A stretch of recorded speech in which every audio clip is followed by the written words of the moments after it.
이른바 증평 모녀 사망 사건, 남편이 세상을 떠나고 생활고에 시달리던 부인이 4살 아이랑 같이 집에서 숨진 채 발견됐습니다. 그것도 석 달여 만에 발견이 됐는데요. 처음엔 생활고를 비관해서 자살한 것으로 생각을 했는데 그런데 이상한 게 한두 가지가 아닙니다. 오늘 집중 이 사건 경기대 범죄심리학과 이수정 교수 그리고 박상윤 변호사와 살펴보도록 하겠습니다. 어서 오십시오. 어서 오세요. 네, 증평 모녀 사망 사건 참 안타까운 사건이죠. 네, 지금 너무 안타까워서 어떻게 얘기를 해야 될지 모르겠는데, 여러 가지 생활고가 있었던 건 맞는 것 같습니다. 그래서 결국은 41살의 이 정모 여인이 4살박이 딸과 함께 숨진 채 발견이 됐는데요. 네. 한 12월경이라고 추정을 하고 있습니다. 그런데 석 달 동안 주변에서 이들이 이제 사망한 것을 알지 못하고 있는 사이에 이제 관리사무소에서 관리비를 안 내니까 이게 도대체가 어떻게 된 일이냐 하고 이제 방문을 했던 것 같아요. 그랬는데 보니까 문을 안 열어줘서 결국 경찰다 신고를 하고 문을 따고 들어가 보니까 결국 이제 모녀가 사망을 해서 발견을 한 그런 이제 사건이었습니다. 네. 근데 처음에는 이제 생활고를 비관한 극단적 선택을 한 사건이다 이렇게 알았는데 계속 상황이 바뀌고 있는 것 같아요. 동생이 이제 언니의 차를 갖다가 팔고서 네. 그 판매 대금인 그걸 갖고 간 거죠. 인도네시아로 갔습니다. 네. 그렇기 때문에 왜 동생이 언니의 차를 갖다가 팔고서 외국으로 갔을까? 그리고 경찰이 지금 오라고 했는데 잘 안 옵니다. 네. 그래서 이 언니의 사망과 이 동생과의 어떤 관계가 있는지 이 부분이 지금 수사 중입니다. 네. 네. 이 모녀에게 무슨 일이 있었는지 이웃들의 말을 먼저 들어보도록 하겠습니다. 충북 증평의 한 아파트. 41살의 정모 씨와 4살배기 딸이 함께 숨진 채 발견됐습니다. 정 씨가 수개월째 관리비를 내지 않고 연락도 닿지 않자 관리사무소 측이 소방서와 경찰에 신고를 한 겁니다. 처음에 현장 도착했을 때 처음 시신 발견한 장소가 현관문에서 제일 안쪽 방이 있었거든요. 거기 안쪽 방에서 이제 침대가 있는 방에 경찰은 모녀가 숨진 시점을 지난해 12월로 추정하고 있습니다. 석 달 동안 주변에서 모녀의 사망 사실을 몰랐던 것인데요.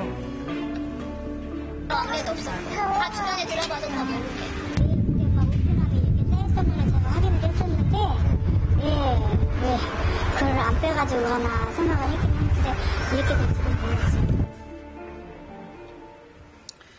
그 모녀가 또 죽기 한 석 달 전에 지난해 9월에는 또 남편이 스스로 목숨을 끊었더라고요. 그러니까 남편이 죽고 나서 어떻게 변했을까? 지금 유서에는 혼자 살기가 어려워서 딸을 데리고 간다. 정신적으로 많이 힘들었다.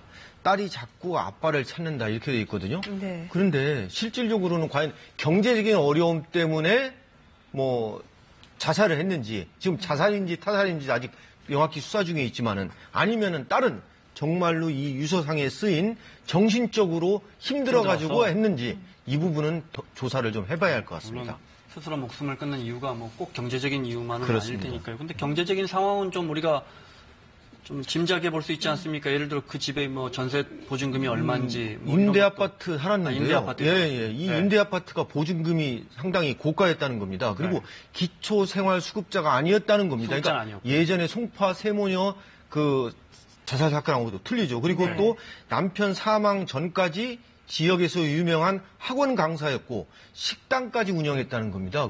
그래서 경제적인 어려움은 아닐 거 아니냐. 또 차까지 있었고요. 차도 여자 명의로 2대. 극단적으로 어려웠던 건 아니다. 그렇습니다. 그 말씀이시죠? 예. 네. 그러나 이제 배우자가 자살을 하는 경우에 남편이 죽은 아내는 결국에는 자살 가능성이 굉장히 높아집니다. 보통 한 16배 정도 높아진다고 하고요. 일반 자살보다. 그리고는 이제 아내가 죽은 남편의 경우에는 46배까지 높아진다고 하거든요. 그러니까 어쨌든 배우자가 자살한 건 틀림이 없기 때문에, 그리고는 이제 차량이 저당이 잡혀 있었다고 하거든요. 그러니까 뭔가 이제 남편의 배우자의 자살로 인해 가지고 경제 활동을 하지 않은 것으로 보입니다. 그러다 보니까 12월부터 수도를 사용한 흔적 같은 것들이 하나도 없어가지고 아마 비관한 결과 이런 유서를 남기게 된 게 아닌가, 이런 것들은 추정해 볼 수가 있을 것 같아요. 네. 그런데 아까 말씀하셨듯이 수사 과정에서 새로운 사실이 드러나는데요. 이 모녀가 사망할 즈음에 그 고인의 여동생이 고인의 차를 팔고 그 차를 판 대금 1,350만 원을 가지고 인도네시아로 출국을 했습니다. 이건 네, 또 네. 어떻게 된 일일까요? 근데 이게 좀 의문이 돼서 지금 이제 체포영장이 발부된 것으로 알고 있습니다. 네. 근데 이제 이 12월에 사망한 것으로 나오거든요. 그런데 이제 차량을 팔고 출국한 시점이 2월 정도예요. 그런데 그 차량을 팔 당시에 언니의 휴대전화를 쓰고 있었다고 하거든요. 네. 그러니까 언니의 확인을 받지 않고는, 언니를 확인하지 않고는 지금 휴대전화를 가지고 차량을 팔기가 어렵지 않습니까? 근데 그 당시에 2월에는 언니가 이미 사망한 시점으로 추정이 돼가지고. 그러면 언니 행세를 하면서 팔았다는 거잖아요. 그렇죠. 그러니까 이제 그 전후가 어떤 경위로 지금 차량을 팔기까지 이르렀는지가 지금 설명이 안 되고 있습니다. 그러다 보니까 상당 부분 의심을 가지고 지금 이제 경찰이 수사에 들어간 것으로 알고 있습니다. 그래서 이제 이 여동생과 경찰이 접촉을 시도를 했는데 자진 입국해라 했는데 지금 들어오지 않는 거죠. 입국한다고 해놓고 지금 들어오지 않고 있습니다. 근데 기희 이 여동생과 언니는 그 차량 매매업자에 의해서 사기죄로 지금 고소가 된 상태입니다. 왜냐하면은 차량을 매각했는데 그때 매각하면서 뭐라고 했냐면 돈을 받으면서 그 차량에 압류가 걸린 겁니다. 저당 이거를 해지하겠다. 근데 약속 지키지 않고 갔기 때문에 그래서 네. 차량 매매업자가 사기죄로 이 지금 돌아가신 이 언니와 이 동생을 사기죄로 지금 고소했는데 문제는 뭐냐면은 이 사기죄로 체포영장이 됐는데 과연 이 체포영장만 가지고 과연 이 인도네시아 안 들어올 경우에 인도네시아의 뭐 인터폴 수배라든가 범죄 인도가 가능하냐 이 부분은 조금 검토를 더 해야 할 것 같습니다. 네. 참 의혹이 하나둘씩 계속 생기는데 먼저 하나씩 좀 짚어볼게요. 네. 이 여동생이 그러니까 언니의 차를 팔고 급하게 인도네시아로 출국을 했습니다. 1월 2일이더군요. 네. 언니의 사망과 연관이 있을 가능성을 세 의심해 볼 가지 수 세 가지 있을까요? 지금 가능성을 생각해 볼 수 있습니다. 네. 첫 번째는 이 동생이 언니가 생전에 언니가 동생에게 야, 내 차 좀 팔아줘라라고 부탁을 받고서 언니 대신 차량을 매각할 가능성. 네. 두 번째는 언니가 또 역시 살아있을 때 숨지기 전에 동생이 언니의 동의를 받지 않고 그냥 임의로 언니 몰래 차량을 매각할 가능성. 네. 마지막으로 언니가 숨진 후에 사망한 후에 동생이 언니의 사망한 사실을 알고 이 언니의 차량을 임의로 매각할 가능성. 이 세 가지 가능성을 염두에 둘 수 있습니다. 교수님 그중에 어떤 걸 제일 높게 가능성을 그러니까 보세요? 저는 한 세 번째, 그러니까 언니가 아마 자살을 예고를 많이 했을 걸로 보여요. 힘들다, 특히 힘들다. 배우자가 네. 자살했으니까 이제 동생은 친하니까 네. 그런 종류의 이야기를 하면서 보통 자살자들이 자신이 귀중하게 여기던 물품들을 주변 사람한테 미리 정리를 해줍니다. 그러다 보니까 내가 차가 있으니까 이거를 너가 뭐 어떻게 처리를 하고 그리고는 떠나라. 아마 그런 식으로 이야기했던 건 아닌가 싶고요. 왜냐하면 이게 타살이라고 보기가 굉장히 어려운 게 일단 유서는 자필입니다. 그리고 수면제를 먹은 상태로 발견이 됐고요. 그리고는 뭐 집안에서 이제 그 자살에 필요한 여러 가지 약물들이 많이 발견됐거든요. 네. 그러다 보니까 이게 타살이기에는 충분한 증거가 없지만 자살로 추정될 만한 증거는 굉장히 많고 더군다나 약물 외에 이제 흉기를 사용했는데 주저흔이라는 게 있거든요. 이게 자기가 스스로를 자해를 할 때 나타나는 흔적입니다. 그러다 보니까 다른 사람에 의해서 이제 뭐 상해를 입어서 사망했다 이렇게 보기는 좀 어려운 측면이 있다고 저는 보입니다. 언니의 동의를 받지 않고 이 차량을 매각할 가능성이 높다고 생각합니다. 그렇지 않고는 차량 그 매매업자가 그 시트를 좀 갖고 가라 했어요. 고가의 시트인데 네. 그 딸의 시트를 안 갖고 간 겁니다. 그리고 급히 돈 받자마자 급히 출국을 해버렸습니다. 네. 그렇기 때문에 제가 볼 때는 이 동생이 언니의 동의를 받지 않고 언니의 사망한 후에 차량을 처분하지 않았을까 그렇게 생각합니다. 근데 거기서도 좀 이상한 점이 동생이 이제 언니의 사망한 후에 차를 팔고 갔다고 했을 때 언니 시신을 왜 수습하지 않았을까요? 그러니까 만약에 언니의 허락을 받았던 언니 모르게 언니가 숨진 걸 확인하고 했던 차를 팔고 나갔다고 쳐도 언니 장례를 안 치르고 나갔어요. 그래서 지금 제일 중요한 게 이 언니의 휴대폰 내역에 동생과의 어떤 통화 내역이라든가 이런 걸 좀 분석을 해봐야 되고요. 네. 또 지금 언니 집이나 동생 집에 언니가 드나들었던 CCTV 흔적이 있는지 없는지 네. 이 부분도 조사를 좀 해야 됩니다. 네. 예. 알겠습니다. 다음 사건 살펴보겠습니다. 전자발찌를 찬 범죄자가 허가 없이 사실은 여러 번 전자발찌를 훼손한 적이 있는 그 범죄 용의자가 허가 없이 외국으로 출국한 사건이 벌어졌습니다. 화면 보시겠습니다. 지난 4일 밤 8시쯤 성범죄 경전력으로 전자발찌를 착용한 38살 신모 씨가 인천공항 통해서 베트남으로 출국했습니다. 신 씨는 2014년과 2016년 두 차례 전자발찌를 훼손해서 집중보호관찰 대상자였습니다. 게다가 지난달 초에 20대 여성을 성폭행한 혐의로 최근에 경찰 조사도 받은 사람인데요. 법무부 보호관찰소는 청주가 주거지인 신 씨가 인천공항으로 이동한 것을 알고 전화로 사유를 물었습니다. 그러자 신 씨가 인천공항 물류센터에서 일하게 됐다고 둘러댔고 아무런 제지를 받지 않았습니다. 그리고 출국했습니다. 지금 그 사태의 원인을 갖다가 면밀히 지금 검사하고 있고요. 이 개선이 필요한 부분이 있으면 개선할 계획으로 있습니다. 자, 이건 진짜 납득이 안 됩니다. 자, 왜냐하면 우리가 전자발찌를 채우는 이유가 이 사람이 어디 있는가를 보기 위해서고 혹시나 그 거주지를 이탈하면 그것을 확인하기 위해서 아닙니까? 그런데 해외로 가버렸어요.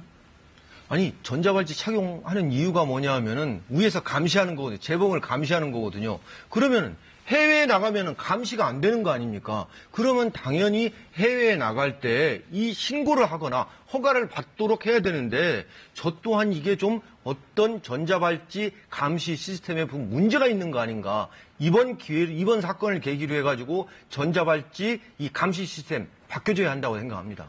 그럼 허가를 받으면은 전자발찌를 찬 성범죄자라 할지라도 해외를 갈 수는 있는 건가요? 전자장치 부착법에 지금 보면은 전자발찌를 부착한 사람은 주거를 이전하거나 지금 7일 이상 국내 여행을 하거나 출국할 때에는 보호관찰관의 허가를 받아야 한다고 되어 있습니다. 그러니까 보호관찰관에게 미리 전화를 해야 되는데 문제는 뭐냐면은 허가를 받기 위해서 이 전화를 하지 않는 한 나가는지 안 나가는지가 이게 잘 모른다는 겁니다. 그리고 일반적으로 전자발찌 작용하는 사람이 해외에 나가는 것은 막아야 되는 게 아닌가라는 게 일반인의 법 감정이거든요. 예. 근데 지금 사실 전자발찌를 찬 사람도 이제 타당한 이유가 있으면 보호관찰관의 허가를 받고 해외 출장 정도를 갈 수가 있습니다. 네. 그런 이제 사람들이 237명이나 있고요.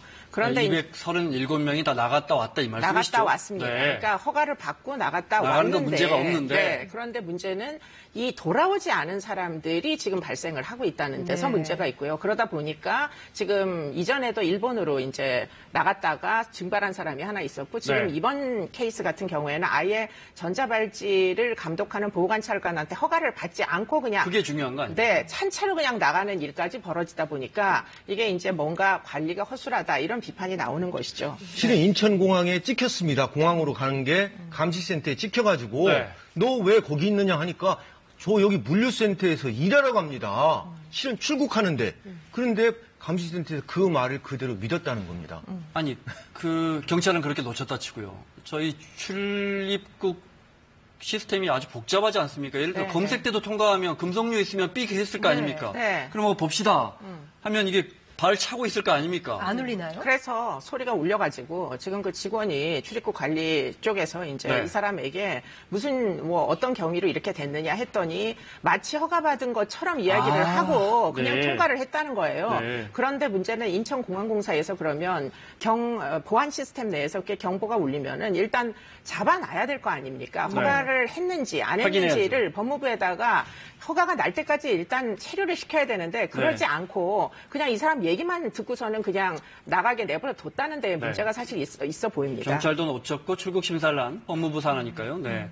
이 부분도 너무 허술한 것 같습니다. 게다가 이 사람은 2번이나 전자발찌를 훼손한 적이 있었고 게다가 앞서 말씀드린 그 성폭행 혐의로 경찰이 영장을 쳤는데 네. 도주 우려가 없다. 왜냐하면 전자발찌가 없다고 그래서 전자발찌를 차고 차고 있으니까. 있으니까. 그래서 네. 영장까지 기각된 사람이라면서요. 네, 근데 지금 여기서 여러 가지 실수들이 이제 드러납니다. 일단은 전자발찌를 찬 사람들은 재범 가능성이 굉장히 높은 사람이라 채우는 거 아니겠어요? 더군다나 재범을 했습니다. 그러면은 사실은 구속을 시켜야지 되는데 법원은 뭐 전자발찌 차고 있으니까 큰 문제 없겠거니 아니라 안전하게 생각을 하다 보니까 찬체로 이렇게 나간 기회를 제공을 했던 거고요. 나가는 와중에도 결국 이제 출입국 관리국에서 지금 이런 것을 감지하지 못하는 정보 교류가 사실 안 된다는 데 문제가 있는 거죠. 출입국 관리가 사실은 법무부 산하입니다. 네. 지금 전자발찌도 법무부에서 관리하는 거예요. 그런데 네. 그 부서들끼리 그렇군요. 이게 공유가 안 된다는 데 문제가 있고요.